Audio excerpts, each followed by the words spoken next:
Saudara Hotman dan saya akan mengajukan pertanyaan. Baik, silakan. Ya, terima kasih. Pak Romo, pertanyaan pertama saya adalah tadi Bapak mengatakan presiden yang baik. Kalau ada presiden di tahun 2021 membagikan bansos dan pelinsos sebesar 408 triliun. Mic-nya dekatkan, Pak. Kemudian tahun 2022 431 triliun. Ya. Jadi tahun 2021 408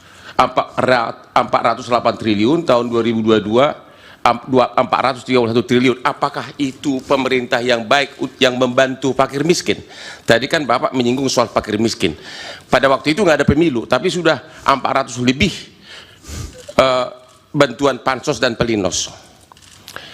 Yang kedua, tadi Romo mengatakan bahwa presiden seperti pencuri di kantor ngambil duit dibagi-bagikan. Presiden mengambil uang bansos untuk dibagi-bagikan.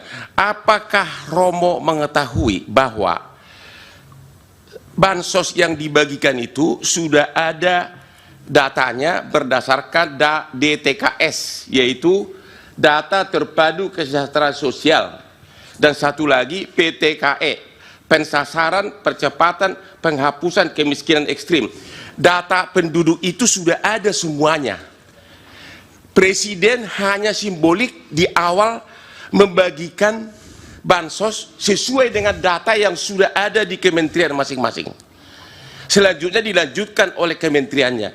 Jadi presiden tidak pernah membagikan bansos di luar data yang sudah ada, DTKS dan P3KE sesuai dengan data kementerian. Dari mana Pak Romo tahu bahwa presiden itu seolah mencuri dari uang bansos lain untuk dibagi-bagikan? Padahal Pak Romo tidak tahu praktek pembagian data itu sudah ada datanya lengkapnya. Data lengkapnya yaitu namanya KPM, keluarga penerima manfaat. Namanya semua ada di situ. Mohon izin majelis karena ahli bukan ahli bansos atau... Ya, sudah tadi pertanyaan sudah. Pertanyaan saya. Pertanyaan Pak Hotman yang kedua juga sudah bisa ditangkap, Pak. Ya, karena tadi Jangan kan diulang-ulang. beliau mengatakan presiden seolah-olah pencuri mengambil uang untuk bansos, makanya saya tanya, itu dia tidak ambil tapi ada datanya semua. Iya, sudah. Terima Itu kan kasih. sudah. Ya, baik. Dari Prof. Yusril. Terima kasih Yang Mulia. Saudara ahli,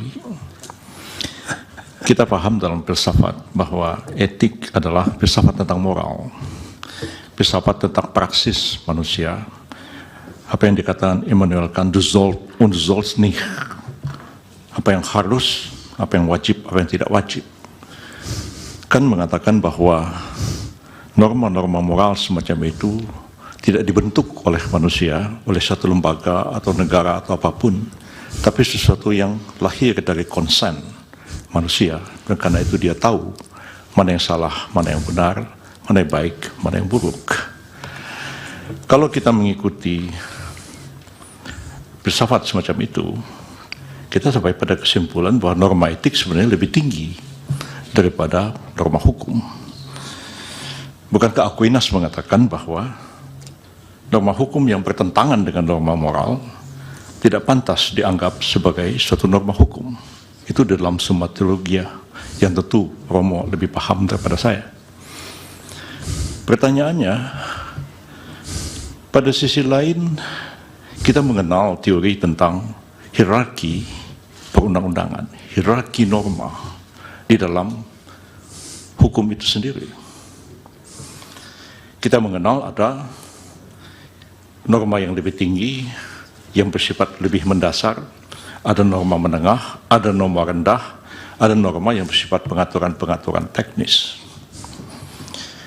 Saya agak khawatir Romo confuse, Romo, antara etik dalam filsafat dan etik yang dibicarakan dalam forum ini, yaitu etik yang terkait dengan kode etik yang menjadi kewenangan dari Mahkamah MK, jadi kewenangan DKPP untuk melakukan pemeriksaan dalam satu proses peradilan etik. Etik seperti itu, saudara saksi, agak berbeda dengan etik yang kita pahami dalam filsafat. Dan berbeda konteksnya dalam hierarki norma-norma. Kalau merujuk kepada Kant, merujuk kepada Aquinas, merujuk kepada Ibnu Hazm atau Imam Ghazali, Prof. Yusril terlalu lama. teks di pengantarnya. atas. Pertanyaan apa? Ya, pertanyaan akan segera. Tapi kode etik yang sekarang ini adalah kode etik yang diperintahkan oleh undang-undang. Dalam undang-undang MK, dalam undang-undang KPK, dalam undang-undang advokat. Dan itulah yang diadili, yang dijadikan dasar mengadili pelanggaran kode etik. Bukan pelanggaran kode etik seperti yang dipahami oleh Immanuel Kant dan Thomas Aquinas. Apakah Roma bisa membedakan antara norma dalam filsafat, norma etik dalam filsafat, dan norma etik dalam pengertian norma etik yang dibentuk atas perintah satu undang-undang yang kedudukannya tidak akan mungkin lebih tinggi daripada undang-undang itu sendiri? Persoalannya adalah, apakah pelanggaran etik dari filsafat membawa implikasi kepada penyelenggaraan negara harus begini seperti yang Romo katakan, ataukah pelanggaran kode etik sebagai code of conduct di dalam norma etik yang dijadikan dasar keputusan DKPP dan MKMK, apakah itu akan menggeser satu keputusan yang didasarkan atas norma undang-undang? Mohon Romo jelaskan persoalan ini. Baik, dari Bawaslu ada pertanyaan? Dari Hakim yang mulia Prof. Arief, silakan. Baik, terima kasih Yang Mulia Ketua.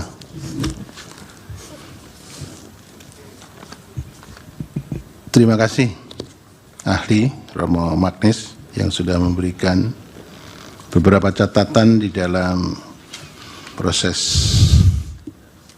penyelesaian PHPU Pilpres di Mahkamah Konstitusi. Sebetulnya banyak yang akan saya sampaikan, tapi kalau terlalu banyak kita berdiskusi kayaknya tidak elok ya. Maka saya singkat-singkat saja begini.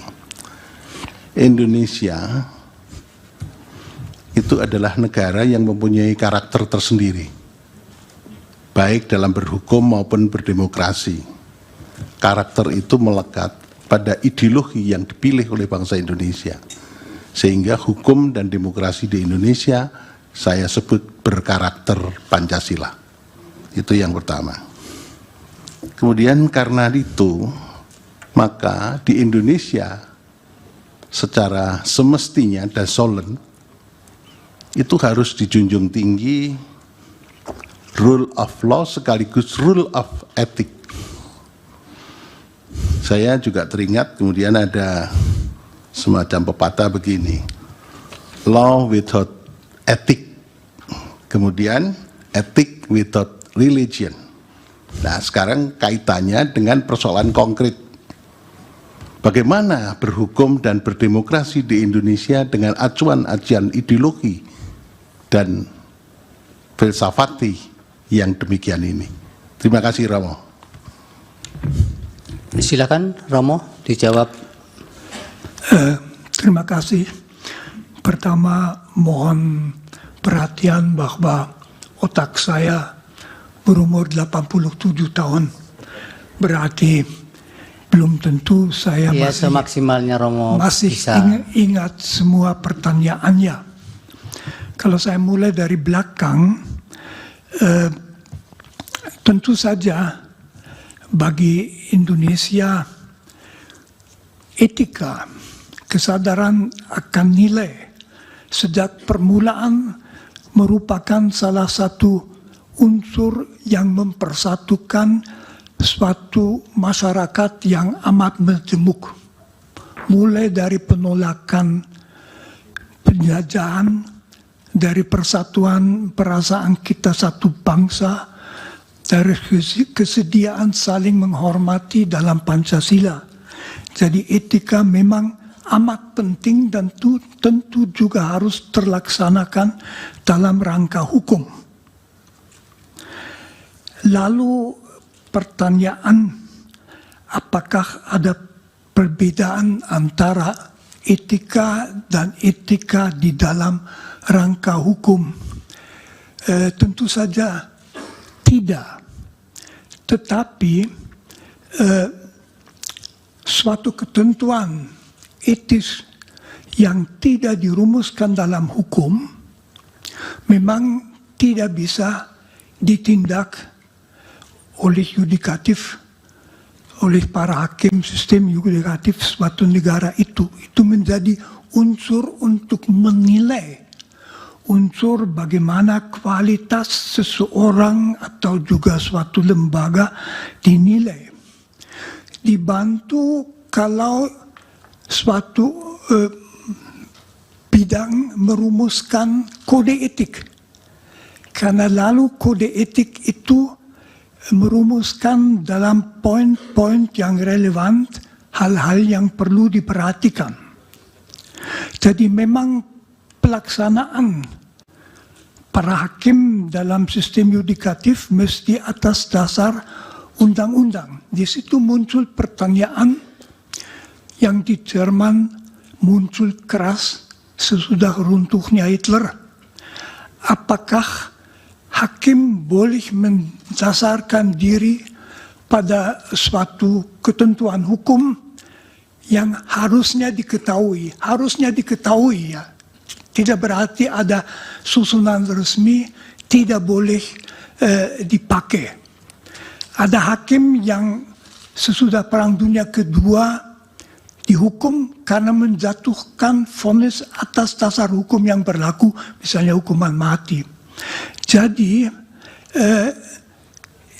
masalah hukum kodrat itu sudah over. Sekurang-kurangnya kita mempunyai hak-hak asasi manusia yang sekarang juga ada dalam undang-undang dasar kita. Diharapkan bahwa disadari bahwa etika tidak boleh dilanggar. Bagaimana itu masuk dalam hukum, ini oleh ahli etika tentu tidak bisa dikatakan. Mengenai bansos, saya tidak mengatakan apapun tentang yang dilakukan Presiden Jokowi. Saya melakukan kalau seorang presiden yang sebetulnya tidak mengurus langsung kementerian, mengambil bansos yang sudah disediakan di situ untuk kepentingan politiknya, maka itu pencurian. Apakah itu terjadi di Indonesia? Bukan urusan saya bukan ahli mengenai hal-hal itu. Saya hanya melihat kasus secara teoritis. Tetapi misalnya kalau dibagikan tanpa memperhatikan bahwa itu untuk para fakir miskin, ya itu saja sudah susah. Lalu mengenai dampak kalau pernyataan pelanggaran etika oleh mahkamah majelis kehormatan diabaikan. Tentu saja itu memberi kesan bahwa asal ada kekuasaan, maka bukan hanya etika tetapi juga hukum tidak perlu diperhatikan. Jadi penguasa bisa mengatakan abaikan saja. Itu dengan sendirinya memperlemah sekali struktur negara seperti negara hukum. Indonesia itu adalah negara hukum dan mengabaikan pernyataan bahwa suatu keputusan merupakan pelanggaran etika yang berat. Saya dari sudut etika hanya bisa mengatakan merupakan sendiri pelanggaran etika yang berat. Dan kalau masyarakat mengalami bahwa etika secara berat bisa dilanggar demi suatu tujuan politik, dengan sendirinya faham mengenai penguasa yang melakukan itu akan turun, akan ditaati karena dia berkuasa, tidak karena keyakinan lagi. Akibatnya, kalau mengikuti Immanuel Kant, kan justru menunjukkan kalau suatu negara ditata menurut undang-undang yang adil dan bijaksana, tidak perlu usaha etika tinggi. Orang dengan sendirinya akan taat karena paling masuk akal hidup sesuai dengan undang-undang. Kalau sebaliknya negara tidak memperhatikan itu, orang secara etis tidak akan merasa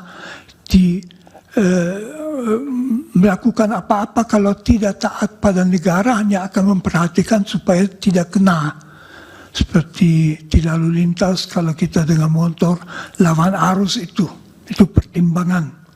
Etis itu tidak.